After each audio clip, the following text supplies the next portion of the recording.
Hoy hemos leído una parte del Evangelio según San Marcos, tomado del capítulo 1, versículo 21 al 28. Y esta parte, a partir del versículo 21 en adelante, se encuentra lo que llaman algunos autores una jornada en la vida de nuestro Señor Jesucristo. Yo ayer en la Santa Eucaristía que celebraba también aquí en este lugar, les preguntaban a las personas presentes y les decían: imagínense ustedes, Dios hecho hombre, Jesús que es Dios y se hace hombre en el vientre santo inmaculado de la Santísima Virgen María. ¿Cuál fue la primera palabra que Dios pronunció? Eso es interesantísimo que nosotros lo tengamos en cuenta. ¿Cuál fue la primera palabra pronunciada por Jesús, por Dios hecho hombre? Y les contaba una historia. Yo estaba en una peregrinación y subimos ahí al frente del Mar Muerto en Israel a una montaña que se llama Masada, que era la fortaleza que había construido el rey Herodes. Y estábamos ahí en esta peregrinación cuando pasó un niño judío corriendo cerca mío y empezaba a gritar: Ima, Ima, Ima. Y a mí me causó ternura como el niño gritaba esa palabra, y se me vino a mi mente una canción de una autora, una cantante católica que se llama Isadora, que se llama Ima. La canción solamente dice esa palabra y tiene varios aspectos de la vida de Jesús: la infancia, la adolescencia, la vida pública, la pasión, en una sola palabra. Y entonces a mí se me vino esa palabra y esa canción, y le pregunté yo al guía: ¿qué está diciendo el niño? Me dijo: padre, Ima o Imá es mamá o mamita en hebreo. Porque resulta que el niño está llamando a la mamá. Tal vez la muchacha que va al frente lo está buscando, estaba desesperada buscando, y el niño la vio. Claro, cuando ella escuchó la voz del niño, se volvió y lo alzó y lo abrazó con una ternura impresionante y le estaba diciendo mamá. Y me dijo el guía: tal vez, padre, esa fue la primera palabra que pronunció Jesús de Nazaret en este mundo.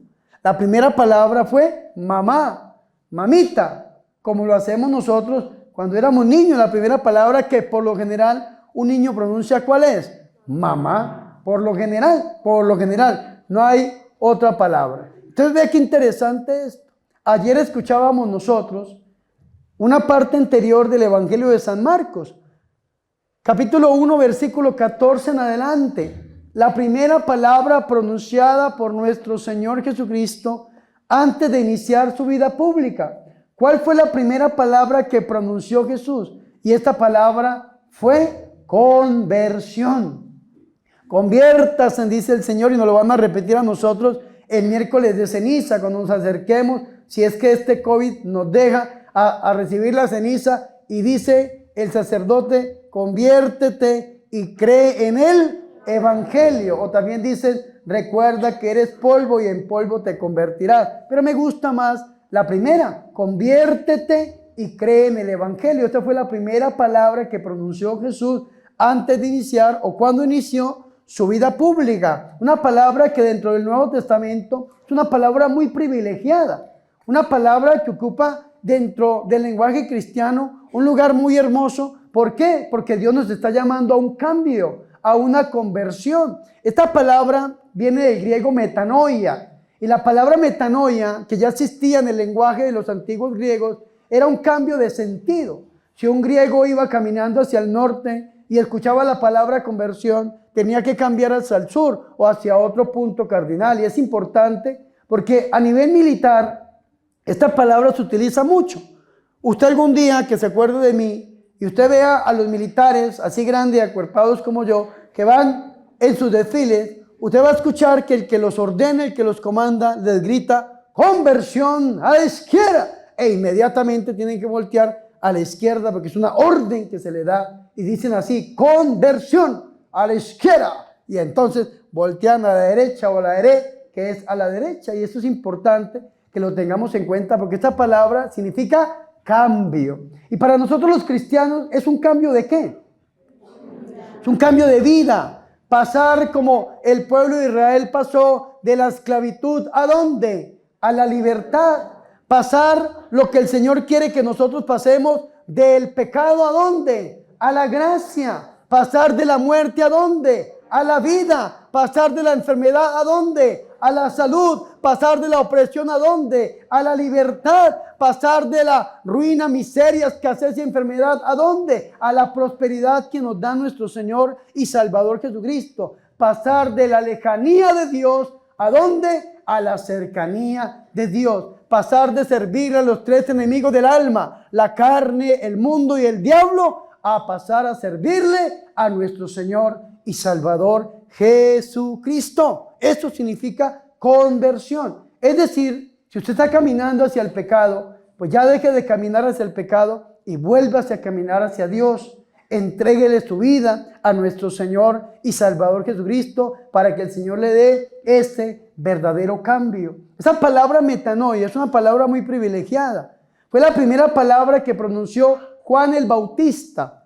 Mateo capítulo 3, versículo 1 en adelante. Juan el Bautista dijo, conviértanse. Pero Juan en Mateo 3:5 dice algo también muy profundo. Dice, no solamente se conviertan, sino que muestren fruto de conversión. ¿Qué significa un fruto digno de conversión? Es mostrar con nuestra manera de vivir que nosotros amamos a Jesús, que está vivo y está resucitado. Vea qué interesante esto. Cuando el Señor manda a los apóstoles a predicar, les manda a predicar la conversión. Y esto es importante.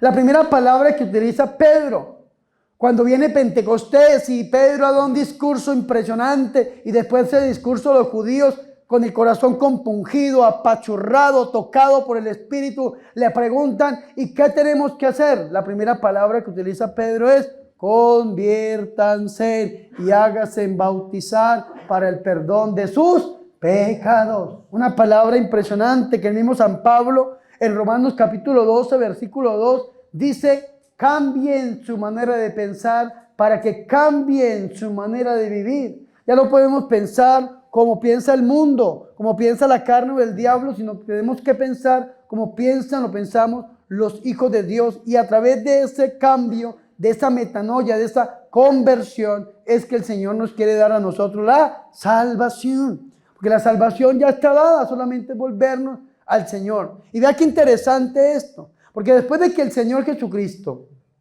da esa homilía, ese llamado a la conversión, lo primero que el Señor hace es ir ¿a dónde? A la sinagoga. Marcos nos ubica a Jesús en Cafarnaún. En Cafarnaún. San Lucas lo ubica en Nazaret. Y es importante esto que lo tengamos en cuenta. El Señor va a la sinagoga. ¿Qué es la sinagoga? La sinagoga era el lugar de culto.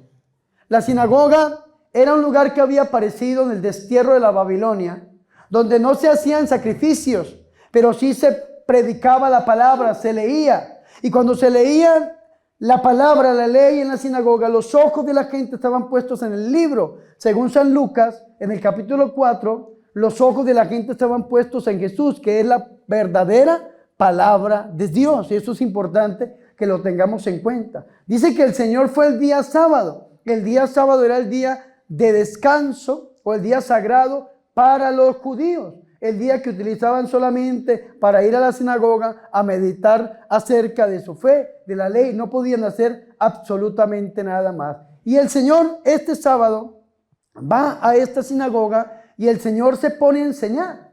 Vea qué bonito esto. El Señor Jesús enseña. Dice Hebreos en el capítulo 1, versículo 1, que en la antigüedad el Padre le había hablado a los hombres a través de los profetas, pero que en los últimos tiempos le ha hablado a través de su Hijo, nuestro Señor y Salvador Jesucristo. San Juan de la Cruz dice que pedirle a Dios que nos hable de una manera diferente a lo que ya lo ha hecho en su Hijo Jesús es tentar a Dios. Ya lo que Dios nos tenía que decir a nosotros lo dijo en la revelación plena en Jesús de Nazaret. ¿Me hago entender o no? Entonces me imagino que la predicación de Jesús era algo impresionante. La palabra de Jesús era algo que llegaba profundamente. Hay un don que se llama el don de palabra de ciencia. Palabra de ciencia es el don que tienen los predicadores, que cuando un predicador está hablando, está predicando, la gente siente que esa palabra llega al corazón y hay gente que dice, ¿y será que este padre, este predicador me conoce? ¿Será que le hablaron acerca de mí? ¿Por qué? Porque la palabra llega a lo más profundo, como dijo Ricardo Castañón. La palabra hiere, la palabra llega a lo más profundo del corazón. Y eso era lo que tenía el Señor, lógicamente que es Dios. Me imagino que la predicación de Jesús debería ser una predicación profunda, una predicación hermosa, una predicación llena de poder. Tanto que nos dice a nosotros, los evangelistas, cuando nos hablan de la multiplicación de los panes, que la gente llevaba 3 días escuchando a Jesús y se la había olvidado hasta comer por escuchar la palabra de nuestro Señor y Salvador Jesucristo. Vea lo que dice: los oyentes quedaron asombrados de sus palabras. Una palabra poderosa, porque el Señor enseñaba como quien tiene la autoridad y no como los escribas y los fariseos. ¿Quiénes eran los escribas? Los encargados de enseñar la ley. Y los fariseos de practicar lo que se enseñaba. Los escribas eran los teólogos de la época. Y el Señor enseña como quien tiene autoridad. Y aquí hay 2 palabras que nosotros tenemos que entender. Digan conmigo: autoridad, y autorización. Ahora repita, escúcheme muy bien: autoridad, y autorización. ¿Quién tiene la autoridad? Jesús. Enseña como quien tiene la autoridad. ¿Y quiénes tenían la autorización de la época? Los escribas, que eran los teólogos, los que escudriñaban. Pero ellos, aunque tenían la autorización, no tenían la autoridad. ¿Quién le da la autoridad a Jesús? Pues lógicamente que es Dios. Pero la intimidad que tiene con el Padre. En esta jornada de la vida de Jesús, después de que el Señor sale de la sinagoga, va y sana a la suegra de Pedro en la casa de Pedro, se para en la puerta a sanar y a liberar a todos los que lo llevaban, y de madrugada iba a tener un encuentro íntimo y personal con el Padre en la oración. Ahí es donde nos llega a nosotros la autoridad, en la intimidad con Dios. Si nosotros aprendemos a tener intimidad con Dios, vamos a tener la autoridad para poder obrar en el nombre de Dios. Hay gente que dice: ¿y por qué será que este hombre habla y de una el Señor empieza a obrar, los demonios salen, las enfermedades desaparecen? Porque se tiene la autoridad que viene de Dios. Y esa autoridad la puede tener usted como esposo, usted como esposa, usted como mamá, usted como papá, usted como hijo, usted como cristiano. Puede tener esa autoridad cuando tiene intimidad con Dios. Pero ese es el problema de nosotros, que no hemos aprendido a tener intimidad con Dios, que no vamos a la oración personal. Qué bonito venir a la oración comunitaria, y estoy aterrado la cantidad de gente que hay en este lugar, gente por fuera, gente en los pasillos, gente en el altar, gente por todo lado. Y qué bonito es buscar del Señor, pero es más bonito aún buscar el rostro del Señor ahí en nuestra oración personal, cuando verdaderamente podemos sentir al Señor, cuando verdaderamente podemos estar con el Señor y podemos llenarnos del poder del Señor y decir, después de que el Señor nos toca de una manera verdadera, porque Dios es real y Dios nos puede tocar de una manera epidérmica, contrastable, tangible, humana, verdadera, porque Dios es Dios. Después de que el Señor nos toque y nos unja, nosotros vamos a sentir verdaderamente que vamos a tener la autoridad del Señor. Nos pasa a los que nos dedicamos al tema de la liberación. Vea, yo toda la vida como seminarista quise ser exorcista. Y entonces yo quise ser exorcista y entonces me preparé para ello. Me leí todos los libros que me pude leer, hice todas las investigaciones que pude hacer. Pero esto no solamente es de un permiso que da la iglesia, aunque el exorcismo en la iglesia católica es un sacramental y es un permiso que da la iglesia, pero no solamente es un permiso que da la iglesia, sino que para que el demonio se vaya yo tengo que tener la autoridad de Dios. Por eso el obispo le da el permiso a un sacerdote que sea prudente, íntegro, docto y con espíritu de oración. Y esto es importante porque lo dice el derecho canónico, que significa un hombre que tenga intimidad con Dios. Y descubre uno que si usted no tiene el poder del Espíritu Santo, el poder de Dios verdaderamente para expulsar ese demonio, el demonio no se va a ir. Y el demonio le dice a uno, te falta poder, te falta autoridad. Aquel día estaba rezando por una mujer y se puso así serio ese demonio así y me dijo, tú no estás a mi nivel. Pero con una palabra tan seca, tan fría, tan profunda, me miró y me dijo, Pinocho, tú no estás a mi nivel. Yo le dije, yo no estoy a tu nivel, pero Dios sí está más allá de tu nivel y en el nombre de Jesús te tienes que ir, porque es más poderoso el que está dentro de mí que el que está en el mundo. Y se tuvo que ir. 12 años llevaba dentro de esa mujer y en una oración para la gloria del Señor se fue y esta mujer está sana y libre para la gloria del Señor. Amén. Fuertes aplausos a Jesús de Nazaret.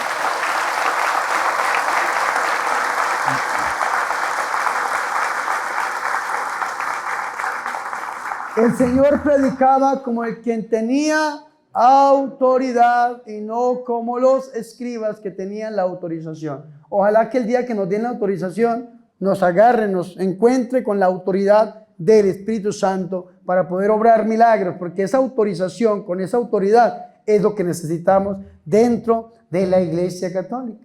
Y vea qué interesante esto, porque el Señor va a la iglesia. ¿Y para qué va el Señor a la iglesia, a la sinagoga? Dice que había allí un hombre poseído por un espíritu inmundo. Y el Señor ya había vencido al demonio. Lo había vencido en las tentaciones en el desierto. Recuerden que después del bautismo el Señor va a ayunar 40 días y 40 noches. Y a los 40 días se aparece ¿quién? El diablo, que Dios lo ate y lo reprenda, a tentar al Señor. Y el Señor lo vence. Lo vence con las tentaciones del tener, el querer y el poder. El Señor sale victorioso. Ya lo había vencido personalmente, privadamente. Ahora lo tiene que vencer ¿cómo? Públicamente. Para enseñarnos que vencido el enemigo mayor, cualquier tipo de enemigo puede ser vencido. Y nosotros, antes de buscar vencer al demonio públicamente, lo tenemos que vencer personalmente. Las tentaciones, las inclinaciones y todo lo que el diablo nos ponga, lo tenemos que vencer nosotros para que públicamente también el demonio se tenga que ir. Dentro de la Biblia aparecen dos tipos de demonios que nos habla la Biblia. En este caso hay un espíritu inmundo. Hay espíritu inmundo y espíritu impuro. El espíritu inmundo es el que nos ataca a través del mundo, de las apetencias del mundo, del querer, el tener y el poder. Y el espíritu, escúcheme muy bien, impuro, es el que nos ataca a través de las apetencias de la carne.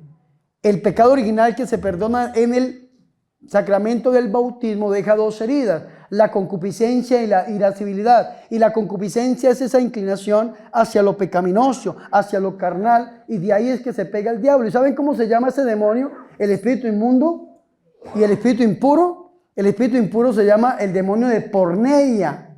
Porneia es la palabra que utiliza la Biblia. Y esa palabra porneia es de donde deriva la palabra porno, que yo no necesito explicarla en este lugar.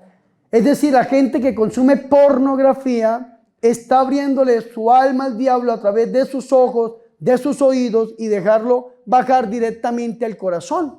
Por eso hay gente que dice: Padre, ¿por qué será que yo no puedo rezar? Ah, esa es la raíz. ¿Por qué será, Padre, que a mí me dan deseos de atentar contra la pureza, contra la castidad? Que aquí hay niños y no necesito explicarlo, y usted ya sabe por qué quiere atentar contra su propia sexualidad personal. O hay gente que dice: Padre, ¿por qué será que yo me pongo a rezar y yo me imagino cosas obscenas con Jesús y con la Virgen y con los santos? Y es una cosa terrible, porque en usted hay una contaminación por haberle abierto sus ojos, sus oídos y su corazón a un demonio de impureza que se llama porneia. Y usted necesita, escúcheme bien, una oración de liberación. Porque este demonio se confabula, se une con otros demonios de sexo, de carne, Asmodeo, que Dios lo reprenda, y otros demonios para dañar la sexualidad de la persona. O sencillamente con un demonio de blasfemia, que la persona termina al final de la vida pues pensando mal acerca de nuestro Señor y Salvador Jesucristo. Y eso es importante que lo tengamos en cuenta. Sin embargo, la Biblia no nos dice qué había hecho esta persona. Lo que sí nos dice que era un demonio, un espíritu inmundo. Es decir, a través del mundo, de las apetencias del mundo, esta persona había caído en las garras del diablo y el diablo estaba dentro de él, dentro de la persona. Y vea qué interesante esto, porque aquí hay varias manifestaciones que las vemos nosotros en nuestras oraciones de liberación. Dice que este hombre se puso a gritar. Cuando uno ora por liberación, las personas gritan, porque el demonio se tiene que ir, y hay gente que no comparte esto. Yo tengo un predicador muy famoso en todo el mundo que no comparte esto y abiertamente me ataca y habla mal de mí en las predicaciones, pero se los tengo que decir.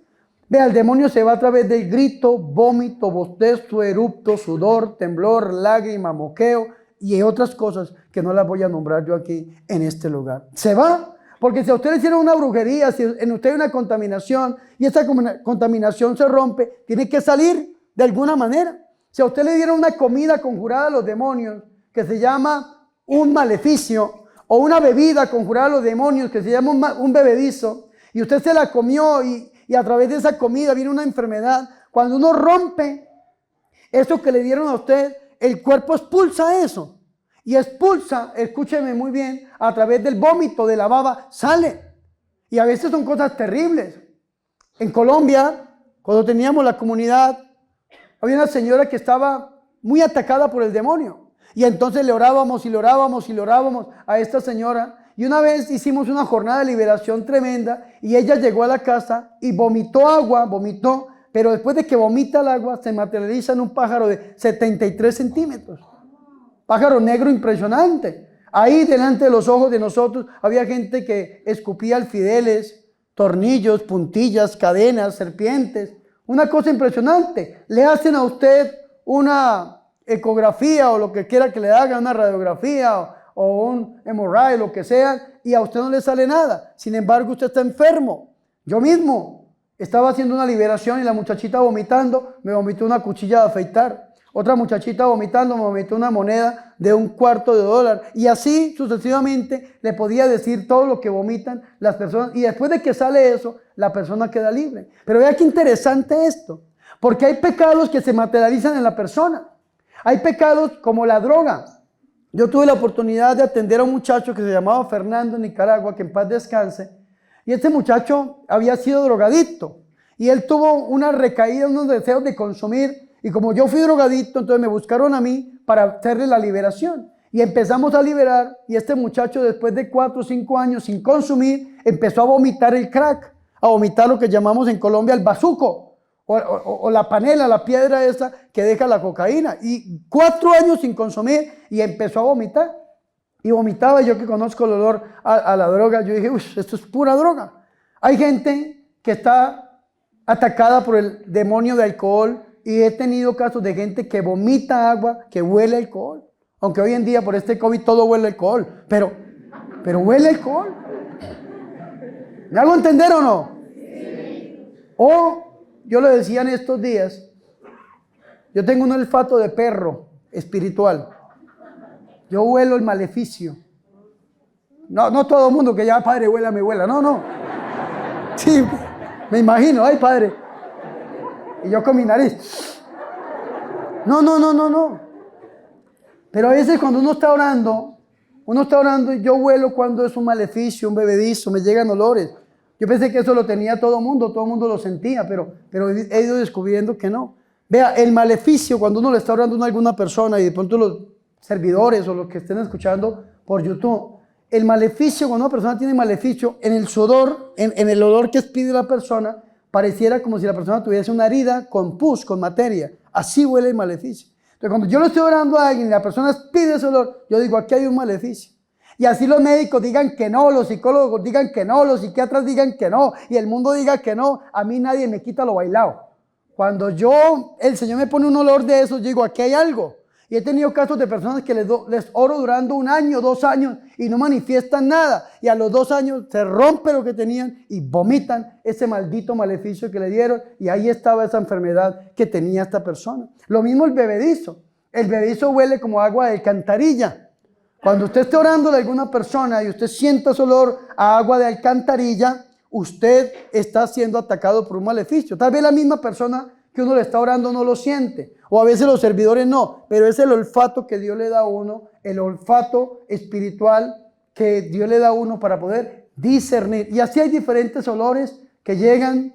El olor de una persona que sea enferma sexual o que sea enferma de pornografía es un olor terrible, una cosa que no me gusta olerlo porque como tengo la nariz pequeña, me queda aquí más feo, pero es durísimo, es terrible.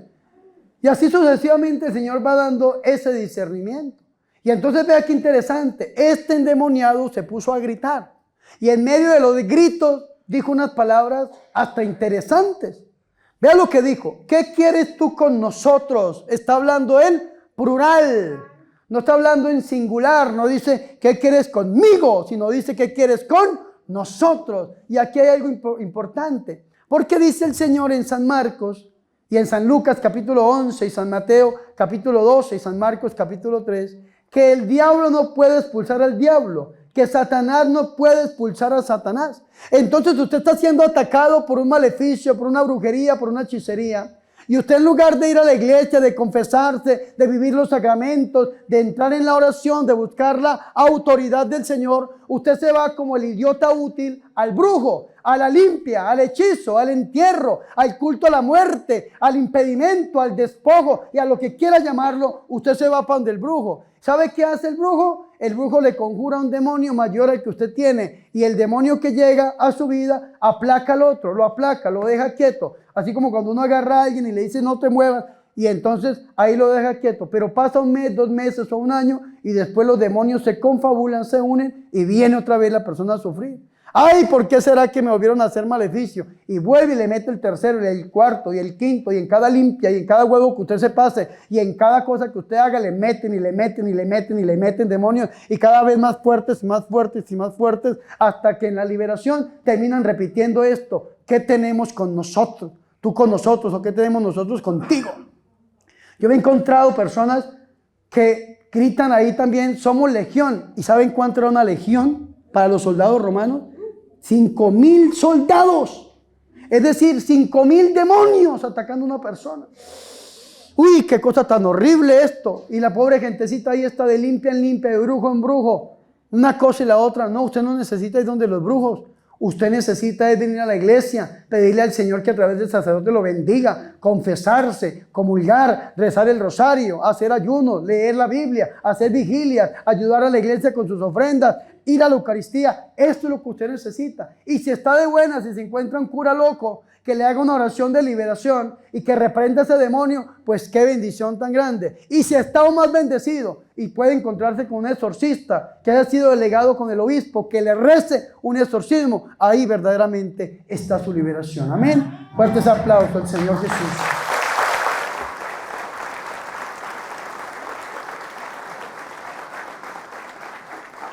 Porque vean esto, mis hermanos y mis hermanas, tan interesante. ¿Qué tenemos nosotros contigo?, le dice. ¿O qué quieres tú con nosotros?, le dice el demonio a Jesús. Y vean lo que le dice. Jesús de Nazaret. ¿Y saben qué es lo más impresionante de los que conocemos algo de Biblia? Que el Evangelio de San Marcos, solamente 2 seres, 2 personas llaman a Jesús por su nombre. El primero es este demonio en la sinagoga de Cafarnaún. Y el segundo es el ciego, allá en Jericó, Marcos capítulo 10, versículo 46 en adelante. Allá en Jericó, cuando le dijo, ten piedad de mí, Jesús, hijo de David, lo llama Jesús. Pero hay una diferencia entre estos 2 seres, que uno lo conoce, perfectamente lo conoce, y el otro no lo conoce.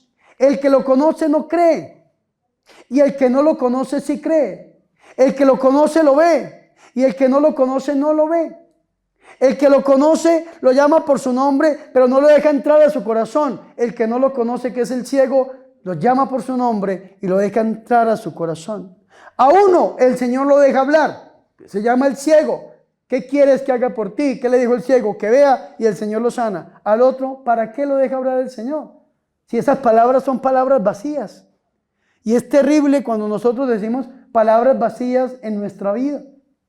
Vea que en la primera lectura que hemos leído estos días, que está tomada del profeta Samuel, nos habla de un hombre que se llama Elcaná, que yo le llamo el canalla. ¿Y saben por qué el canalla? Porque este bendito tenía 2 mujeres, una llamada Peniná y la otra llamada Ana. Y con las 2 jugaba.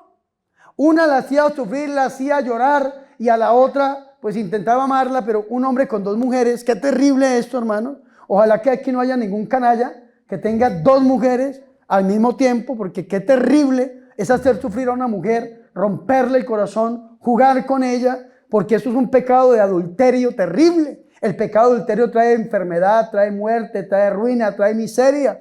Vea que hay mucha gente que es próspera. Yo conozco unos empresarios terribles, impresionantemente grandes, y cometieron el pecado de adulterio y terminan mal, hermanos. Se les raña el hogar, muerte. Se les muere el hogar, muerte. Se les muere la familia, robo. Se están robando un matrimonio, una bendición. Y hay muchos pecados alrededor de este pecado adulterio. Pues resulta que este hombre, Elcaná, tenía estas dos mujeres, a Peniná y a Ana, que era la futura mamá del profeta Samuel. Esta mujer Ana estaba tan atribulada que lloraba amargamente, se iba a orar delante del Santísimo y solamente movía la boca. Señor, Señor, reprende a esa india, Señor, que me está quitando a mi marido. ¿Y qué decía el sacerdote Elí? ¿Qué decía? Esta mujer está borracha. Fue y le dijo, vaya, báñese, que usted está llena de tequila, está llena de vicio. Y Ana le dijo, no, en mi corazón está tan atribulado que sencillamente le estoy diciendo a Dios que me haga un milagro. Y entonces Ana le prometía al Señor algo que ustedes tienen que aprender a prometerle al Señor. Si usted le dice, Señor, yo quiero que yo quede embarazada, si usted no puede estarlo, y yo te consagro a mi hijo para que sea sacerdote, o mi hija para que sea monjita, y el Señor le da esta bendición. Son casos impresionantes lo que se han visto. Ve el padre Darío Betancourt. Desde el vientre materno su mamá se lo ofreció al Señor, y ahí está un sacerdote santo. Aunque a algunos no les gusten, lo voy a nombrar. Al padre Mauricio Cuesta Pardo, que fue el fundador de la comunidad a la que yo pertenecía. La mamá desde el vientre materno se lo ofreció al Señor, y ahí está este hombre tan atribulado en la vida que sigue luchando por su sacerdocio, por servirle al Señor. Y así, cuando usted diga, Padre, yo no puedo tener un hijo, entonces ofrézcaselo al Señor. Pero también cuando usted no tenga nada, no tiene trabajo, pues ofrézcale al Señor su primer sueldo. Ay, Padre, pero el primer sueldo, pero no tiene. Ahí sí se le activa el codo inmediatamente. No tiene nada, ofrézcale algo al Señor. Y usted va a ver que el Señor le va a dar. Vea, esta mujer se lo consagró al Señor desde el vientre materno, y nace de ella nada más y nada menos que el último juez de Israel, el primer profeta del pueblo de Israel y el sumo sacerdote de la época, que unge por ser el sumo sacerdote al primer rey de Israel, que es el rey Saúl. Que después el rey Saúl quiso usurpar el sacerdocio y el poder que Dios le había dado a Samuel, y consultó brujos y brujas, y perdió el llamado que Dios le había hecho, y ahí a Dios le tocó ungir a otro que se llamaba David, que cuando yo leo la historia de David, digo yo, ¡ay, qué bonito se parece a mí! Rubio, ojos verdes y bien parecido. ¿Me hago entender o no? Ofrézcale algo al Señor. Ofrézcale algo al Señor, porque si no, vea que nos pasa como estas personas no dejan de entrar a Jesús en su corazón. ¿Cuántas veces nosotros hablamos de labios hacia afuera y decimos y prometemos cosas y no las cumplimos? Por eso el Señor Jesús, al escuchar este demonio, este endemoniado, lo está llamando por el nombre Jesús de Nazaret, y le dice, has venido aquí antes de tiempo para acabar con nosotros. Y vea lo que le dice, una palabra hasta bien bonita. ¿Sabe lo que le dice? Eres el Santo de Dios.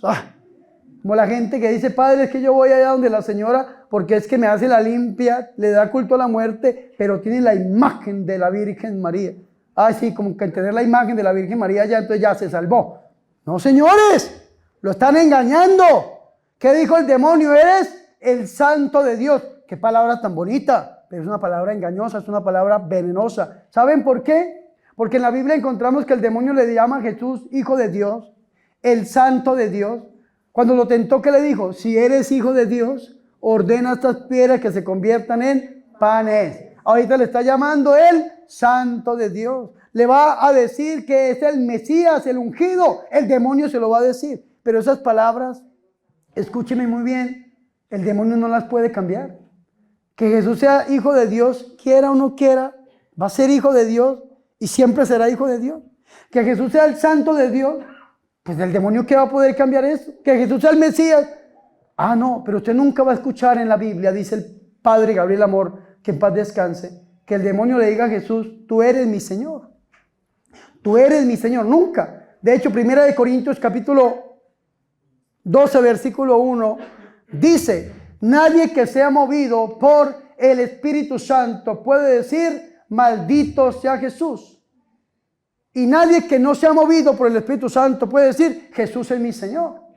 En los exorcismos, en las liberaciones, cuando una persona ya está a punto de liberarse, puede decir eso: Jesús es mi Señor. Pero si está el demonio en una persona, no lo dice, porque no puede reconocer a Jesús como su Señor. ¿Qué significa reconocer a Jesús como el Señor? Significa renunciar a la carne, al mundo y al diablo, enmendar mi vida, pasar de la oscuridad a la luz, del pecado a la gracia, conversión, para aceptar a Jesús en mi corazón como mi Señor y mi Salvador. Esto es lo que significa. Y entonces lo que tenemos que hacer nosotros, el diablo no lo hizo. Palabras vacías que se las lleva el viento. Nunca reconoció a Jesús como el Señor. Por eso el diablo, porque era un ángel. La primera luz que brilló en medio de la oscuridad, luz bella. Pero por no reconocer a Jesús como su Señor, renegó de Jesús. Renegó del Hijo de Dios, del Verbo eterno de Dios, porque Dios le mostró que se iba a encarnar en el vientre de la Virgen María. Y el demonio le dijo: pues no te serviré si no te unes conmigo. Y el Señor le dijo: no es contigo, es con ella. Y entonces renegó y se fue y se convirtió, transformó en un demonio, un ángel caído, deformado, por no reconocerlo como Dios, por no reconocerlo como su Señor. El diablo puede decir cosas bonitas, pero no significa que porque diga cosas bonitas entonces ya es de Dios. El brujo puede decirle cosas bonitas, le puede decir: vaya a la misa, vaya al rosario, tráigame agua de 7 iglesias, aceite exorcizado, tráigame sal exorcizada. Y después, ¿qué lo va a poner a hacer? Esa es la pregunta. Tienen que tener discernimiento espiritual. Tienen la imagen del divino niño, bonito, lo amo con todo mi corazón, y sobre todo porque es colombiano. Claro que sí. La imagen de la Virgen de Guadalupe la amo con todo mi corazón. Amo a la Virgen de Guadalupe. Pero no significa que porque el brujo tenga al divino niño, el Cristo o a la Virgen de Guadalupe, usted tenga que ir a pasar por la limpia y por el riego y por el entierro, porque lo están engañando. Monseñor Alfonso Uribe Jaramillo, en un libro que se llama Ángeles y Demonios, le llama a las personas idiotas útiles. Aquellos que van donde demonios, donde brujos, donde hechiceros. ¿Saben por qué? Porque allá parecen buenos, pero no lo son. Al final usted va a terminar poseído por el demonio y dándole culto a la muerte, culto al diablo, que es algo impresionantemente satánico. Y hay gente que dice: padre, es que yo tengo la niña en mi casa. Una vez una señora: padre, es que yo tengo la niña en mi casa. Yo: ay, madre, qué bueno. La felicito, una niña en su casa, enséñele a rezar. No, padre, la santita. Hay una niña santa como Santa Bernardita. ¡Qué bendición! Póngala a rezar. Y cuando me mostró la foto, uy, no, hermanos, era la muerte. Una cochinada, dice la hermana, y la felicito. Una porquería, dándole culto a la muerte. Qué cosa tan satánica es. El que le da culto a la muerte pacta con el demonio, y vea cómo terminan gritando: ¿qué tenemos nosotros contigo? Después de que el demonio le dijo a Jesús todo lo que le dijo, vea lo que el Señor le dice. Le ordenó: cállate y sal de él, porque ¿para qué dejar hablar esa porquería? Por eso dice el exorcismo que los exorcistas no pueden dialogar con el demonio. No pueden entrar en ese diálogo con el diablo, no tienen que reprenderlo y que se vaya, que se vaya. No merece estar dentro de una persona. A nosotros el Señor no nos creó para ser templo de demonios, no. Dios nos creó para ser templos vivos del Espíritu Santo, y lo somos desde el mismo momento en que fuimos bautizados. Amén. Fuertes aplausos al Señor Jesús.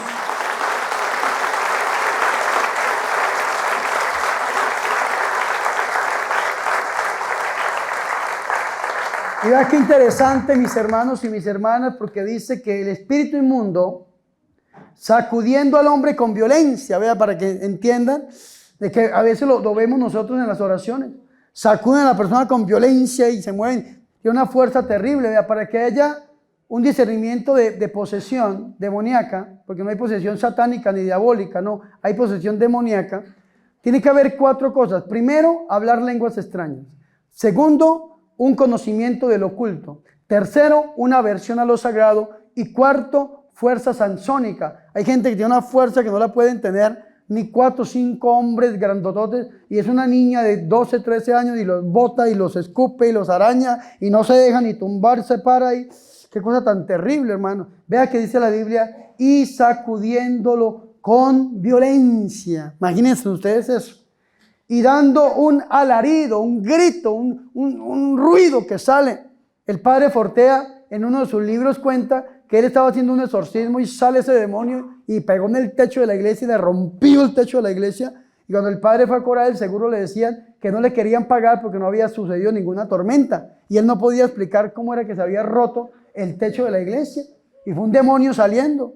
Una vez estábamos orando por liberación allá en Nueva York y el demonio soltó a esa muchacha y me pegó a mí en el pecho y me botó como unos 5 metros sobre la pared y sale ese demonio. Yo tenía un familiar que estaba ahí viendo eso, que no creía en Dios y se convirtió a nuestro Señor y Salvador Jesucristo. ¿Por qué? Porque el demonio a veces hace cosas tremendas. Allá en Estados Unidos una vez estábamos orando y las ventanas se rompieron de lo que salió de las personas, una cosa impresionante. Y así, vean lo que dice, y dando un fuerte grito, un alarido, salió de él. ¿Y qué pasaba? Todas las personas quedaron estupefactas, admiradas, emocionadas y se preguntaban, ¿qué es esto? ¿Qué es esto? ¿Qué? ¿Una doctrina nueva? Este hombre, refiriéndose a Jesús, tiene autoridad para mandar hasta los espíritus inmundos y le obedecen. Porque el demonio tiene que obedecerle a una persona con autoridad. Y esa autoridad, ¿quién la da? La intimidad, la oración personal. Vean, para terminar, ustedes quieren, los que están pasando por problemas de liberación, ¿quieren ser sanos y quieren ser libres, sí o no? Sí. Ustedes quieren ser sanos y libres, usted tiene que vivir una vida de santidad. El padre Fortea, que lo leo mucho y lo admiro demasiado, dice que un fundamento o una máxima que llamaríamos nosotros los teólogos, el diablo no quiere poseer a una persona santa y una persona santa tampoco quiere que un demonio lo posea. Si usted es una persona que vive en santidad, el diablo no puede durar mucho en usted. Por esa razón es que las personas que están pasando por procesos de liberación son muy dadas y tentadas a caer en pecado, sobre todo pecados sexuales. Una persona que sea muy atacada por el demonio siempre la quiere llevar al pecado. Y la quiere llevar a que vea películas de terror y a que entre en juegos misteriosos y a que una cantidad de cosas. Porque las películas de terror contaminan a la gente con pactos satánicos. Vea que yo tengo un exorcismo ahí en YouTube y tengo más de 1 millón, 2 millones de personas que me han dicho, millones de personas, padre, me he liberado, padre, lloro con usted, vomito, grito, me revuelco, padre. Y es un video. Y con un video el Señor sana, libera y han vomitado animales y los testimonios son impresionantes. Las películas de terror también tienen lo mismo. Para hacer una película de terror, entonces contratan satanistas y brujos. Y ellos, los ritos que hacen en las películas de terror son verdaderos. Y cuando usted está viendo esa película, el demonio, usted está pactando con el diablo. Es algo terrible, terrible. Y las personas que están en procesos de liberación tienden a ser muy dadas a ver películas de terror o cosas ocultas. O dicen por lo misterioso. O dicen que todo ese mundo de oscuridad y de ánimas y cosas así. No, vea, usted viva en la luz. Usted aléjese del pecado, confiésese. Si está en un proceso de liberación, confiésese una vez por semana, cada 15 días, cada mes, por mucho. Si usted puede comulgar los domingos, hágalo, pero si puede ir a misa todos los días, ¡qué bendición! Si usted puede hacer ayunos, el día de ayuno en la Iglesia Católica es el viernes. La Virgen María pidió miércoles y sábados, no vaya a ayunar un domingo, a no ser que ofrezca un ayuno más de 7 días. Como la gente que dice, padre, yo ayuné 40 días, bueno, 4 domingos más o menos, entonces estos domingos los ayuna usted porque los ofreció. Pero si usted no ofrece y me pregunta a mí qué día ayuno, los viernes son los días de ayuno, lo manda el derecho canónico. El Señor dijo, cuando el novio esté con ustedes no van a ayunar. ¿Y qué día es el día del novio? El domingo. Pero cuando el novio sea arrebatado, se ayunarán. ¿Qué día nos arrebataron el novio? El viernes. Viernes Santo. Ayuno, ofrendas. Aprenda a darle al Señor. Si usted pagó por la limpia, por el brujo, por la bruja, por el horóscopo, por lo malo, aprenda a darle al Señor. Porque para el brujo somos extremadamente generosos, pero cuando tocan la iglesia son las moneditas, hermanos, lo que le ponemos al Señor. Y esto es algo impresionante que no lo tenemos que hacer. La Virgen María lo ha dicho. Confesión mensual, oración personal, lea la Biblia. Lea los salmos, los proverbios, los libros de sabiduría, cantar. Lea la Biblia que le van a dar palabras para que usted ore, arrodíllese, busque la intimidad con Dios, viva una vida de santidad. Y así, solamente así, lo soltará el demonio. Pero si usted vive en pecado permanente y usted vive lejos del Señor y quiere que Dios lo libere cada 8 días o cada 15 días, pues su liberación va a durar años. Van a pasar 10 años, 15 años y usted va a estar ahí gritando y revolcándose y en lo mismo. Pero si usted se para duro, como decimos los colombianos, se para firme, como dice la Biblia en 1 de Pedro 5:9, resístale firmes en la fe, el demonio se va a tener que ir. Porque dice Santiago, acérquense a Dios y Dios se acercará a ustedes. Aléjense del diablo, huyan del demonio y el demonio huirá de ustedes. Amén. Fuertes aplausos a Jesús.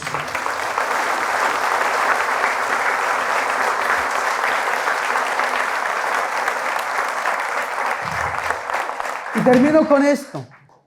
Y muy pronto se extendió su fama por toda Galilea. Y vea que el Señor sigue siendo famoso. Hay gente que dice, ay, estos padres carismáticos son famosos. Nah, ningún cura carismático es famoso. El famoso es Jesús de Nazaret. Quítenos a Jesús de nuestra vida. ¿Qué queda? Si ustedes me quitan a mí a Jesús, ¿sabe qué queda? Queda un miserable. Queda un drogadicto, satánico, ladrón, vicioso. Eso queda. Porque eso es lo que soy yo. Escúcheme muy bien. ¿Pero por qué yo soy un hombre de Dios? Porque Dios me transformó. Si yo volviera al mundo, dice la Biblia, ¿qué? La situación postrera será peor que la primera. Si yo volviera al mundo, volvería a la droga, al alcohol, al sexo desenfrenado, al satanismo. Y qué terrible esto. Porque aquí el que es famoso es Jesús. Ah, ahora Jesús conmigo, nadie contra mí. Y nadie hay más poderoso que nuestro Señor y Salvador Jesucristo. Por eso usted no está detrás del hombre. Yo lo felicito por venir y nos da hasta miedo estar aquí a todos nosotros por lo que estamos viviendo. Sin embargo, Jesús es más grande. Jesús es más fuerte. Jesús tiene misericordia de nosotros y puede hacer que nuestra vida sea diferente, mis hermanos y mis hermanas. Y todo esto lo tenemos que buscar y hacer a través del corazón inmaculado de nuestra Madre Santa, la Virgen María. Acerquémonos a Jesús a través de su corazón y ciertamente que lo vamos a encontrar. Gloria al Padre, al Hijo y al Espíritu Santo.